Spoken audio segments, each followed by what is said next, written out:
the sports page with the Orlando Sentinel and FM 96.9 The Game's Mike the Bulldog Bianchi. On JRR.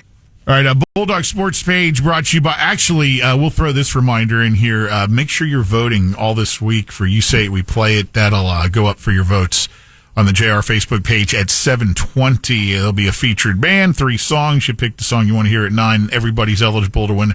Well, a prize. It's a pretty good prize this week, Taco. Tickets for night number 1 of Metallica. We'll remind you again before we get there. The Bulldog is standing by there from the luxury condo. How you doing, doggy? I'm doing good, anticipating the big game 1 tonight between my Florida Panthers and the Edmonton Oilers. Cannot wait for that. Are you guys pumped up? Rematch of last year's Stanley Cup final. Yeah, although last year, of course, we jumped out to a 3-0 lead, and then we almost blew the lead and had to rally and win Game 7 to win the Stanley Cup. That's not going to happen this year, guys. That is not going to happen this year. In fact, I'm going to say we will sweep the Edmonton Oilers this year. That's pretty strong. That's a strong statement, a sweep. I don't see that. It'd be nice, but I don't see it. In fact, we're going to sweep the Oilers, which will extend Canada's streak of not winning a Stanley Cup to 33 years. And then Canadians will be so distraught, they'll voluntarily agree to be our 51st state so they don't have to go through the humiliation of this anymore. All right. Hey, were you surprised by the move from the New York Knicks organization yesterday? The Knicks. The Knicks are the only franchise in the league that suffers winning, okay? They fired Tom Thibodeau, who took them to the Eastern Conference semifinals, lost in 6 games to the Indiana Pacers, and they fire him yesterday? Are you kidding me? This is the deepest playoff run they've had in 25 years. Thibodeau's won 50 games back-to-back years. I don't get what the Knicks are doing. I really don't. Who are they going to get that's going to do a better job than he's done here in the last few years? I don't know. Yeah, again, the Knicks are the only team that can turn winning into a problem and fire the coach who made them relevant again. But it just, I've said this many times over the years, and I've gotten grief for it. NBA coaches aren't valued. They're a dime a dozen. I mean, Mike Malone, fired by the Denver Nuggets after winning the championship a couple of years ago. I mean, good Lord, what is going on in the NBA? I don't get it at all. So. Hey, while we're talking NBA, of course, the finals will start tomorrow night. Is what happened to the Pacers' flight to Oklahoma City a harbinger of things to come? Did you see that, Bulldog? No, I didn't see the story. They had to be rerouted and had to land early because of severe thunderstorm activity. Yeah, I did see that. So they had to land in Tulsa, waited out, then they were on their way to Oklahoma City. I don't know that the flight has anything to do with it, but Oklahoma City, as I've said many times over the course of the year, they are a budding dynasty. Not only are they the youngest team in the league, they're the most dominant team in the league. They're the best defensive team in the league. They're one of the best offensive teams in the league. They have the MVP, Shai Gilgeous-Alexander. They've got like 17 first-round draft picks if they want to go out and even improve themselves more.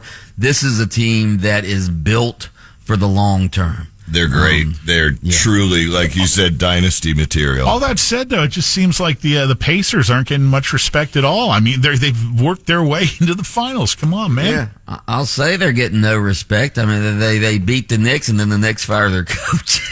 Hey, you see the Magic's redesign going forward unveiled yesterday? Yeah, I saw the new.